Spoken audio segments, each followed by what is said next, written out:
bone-crunching tackles, Out in front, Ala takes it to the... high-speed crashes, and split-second disasters.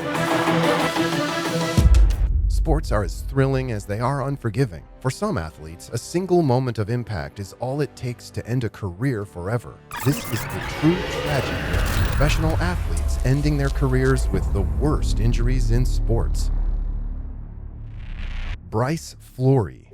Bryce Flory was a solid pitcher in Major League Baseball. He played for teams like the Padres, Brewers, Tigers, and finally the Red Sox. His career wasn't flashy, but he worked hard and gave his team solid innings. Then, on September 8, 2000, everything changed in a way no one could have imagined. The Red Sox were playing the Yankees at Fenway Park. It was late in the game, and the Yankees were ahead with runners on base. Flory came in to pitch, hoping to stop the Yankees from adding more runs. The batter, Ryan Thompson, hit the first pitch he saw, a hard line drive straight toward the mound. In baseball, everything happens fast. This time, it was too fast. The ball hit Flory directly in the face before he could get his glove up to block it. He fell to the ground immediately. His teammates and the medical staff rushed to him. Blood started pouring from his face, and the stadium went silent. The ball had broken several bones around his right eye, including his cheekbone, orbital socket, and part of his nose. His eye swelled shut almost instantly, and he couldn't see out of it. Flory stayed conscious, but his first thought was about his eye. Was it still there?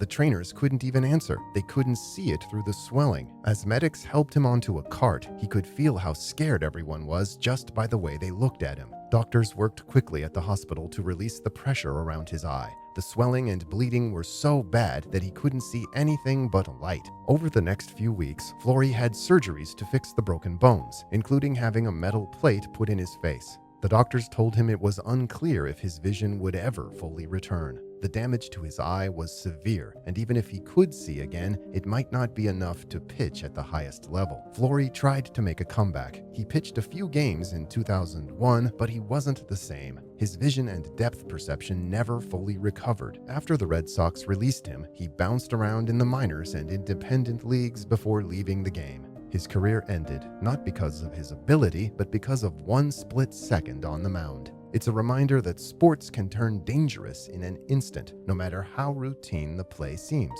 Kevin Ware learned that lesson in the most painful way possible during a college basketball game on March 31st, 2013.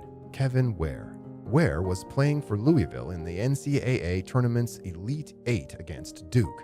The game was intense, with players fighting hard for a chance at the Final Four. Ware jumped to block a three-point shot, something he had done countless times before, but this time, when he landed, his right leg buckled under him. The weight and force of his jump caused his tibia to snap so severely that the bone broke through his skin. The sight was horrifying. His teammates immediately looked away, some covering their faces. Fans gasped, and silence swept through the arena. You could see the bone sticking out, and blood began to pool on the court. Trainers rushed to stabilize him while the rest of the team stood in shock. Ware was stretchered off and taken straight to surgery. Doctors inserted metal rods to hold his tibia in place, and his recovery began almost immediately. Remarkably, within months, Ware returned to basketball, even playing for Louisville later that year. But for everyone watching that day, his injury stayed seared into their minds, just like the night Clint Malarchuk fought to stay alive on the ice. Clint Malarchuk. It was March 22nd, 1989, and Clint Malarchuk was in goal for the Buffalo Sabres during a game against the St. Louis Blues. It started like any other matchup, but as the puck came flying toward the crease, a collision unfolded that no one could have predicted. Two players, tangled up in the heat of play, crashed into Malarchuk's net.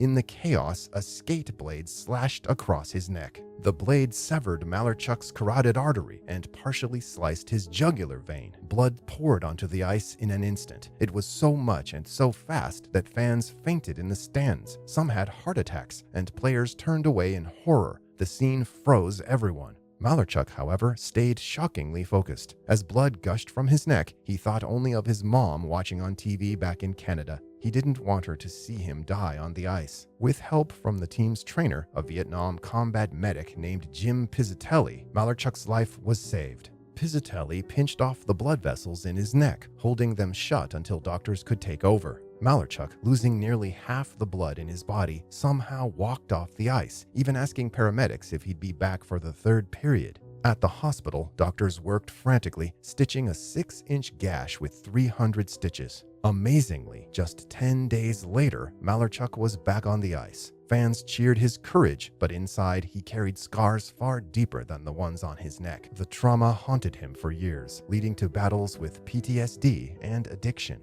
But at least Malarchuk could skate again, something Joe Theismann would never do in football after one night in 1985. Joe Theismann. On November 18, 1985, Joe Theismann, a quarterback for the Washington Redskins, stepped onto the field for a Monday night football game against the New York Giants. Theismann was a star, a Super Bowl champion, and one of the NFL's most consistent quarterbacks. That night, though, his career ended in a way no one could have imagined. It happened in the second quarter. The Redskins tried a trick play called a flea flicker. Theismann handed the ball to fullback John Riggins, who pitched it back to him. Before Theismann could make a pass, Giants linebacker Lawrence Taylor charged through the line and sacked him. As Taylor came down, his knee drove straight into Theismann's lower right leg. The impact was so brutal that the tibia and fibula snapped, leaving his leg bent unnaturally. The sound of the break was unforgettable, like 2 gunshots, as Theismann later described it. Taylor, known for his fierce play, jumped up immediately and frantically signaled for help. He didn't celebrate the sack. He knew something was horribly wrong. The replay of the injury, shown repeatedly on TV, shocked millions. The sight of Theismann's leg bent at a sickening angle left viewers and players alike horrified. Theismann's teammates and medical staff rushed to his side. He wasn't in great pain. His body's adrenaline numbed him, but he knew this was the end. Surgery stabilized the break, but his right leg healed shorter than the left, making it impossible for him to play again. At 36, Theismann's NFL career was over. Theismann moved on to a successful career as a broadcaster and analyst, but the memory of that night lingers in football history. Matthias Lanzinger.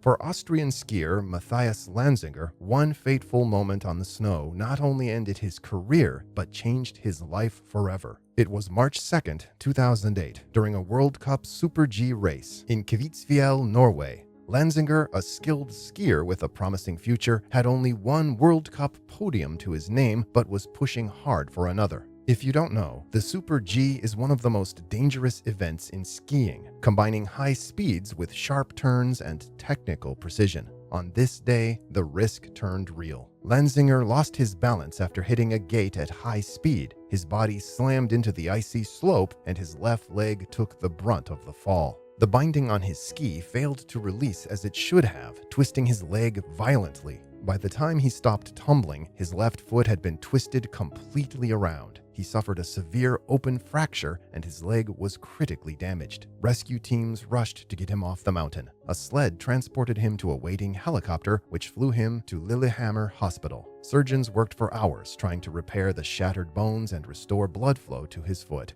The damage, however, was catastrophic. Despite multiple surgeries and a transfer to a hospital in Oslo, blood circulation could not be restored. Doctors had no choice but to amputate his left leg below the knee. Without the operation, Lanzinger's life was at risk. The skiing world was shaken. Many criticized the equipment and slope safety, saying better measures might have prevented such a tragic outcome. Lanzinger himself later questioned whether faster treatment might have saved his leg. For Lanzinger, the aftermath was overwhelming. The physical pain was matched by the mental toll. His dream of being a top alpine skier was gone, and he faced an entirely new reality. Yet he didn't give up. After recovering, Lanzinger found a new path in para-alpine skiing. He competed in the 2014 Paralympics, earning 2 silver medals and proving his resilience. Though his competitive career ended in 2015, Lanzinger's courage and determination inspire athletes everywhere.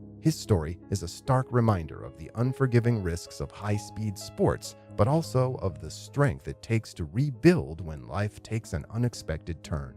This was Worst Career-Ending Injuries in Sports.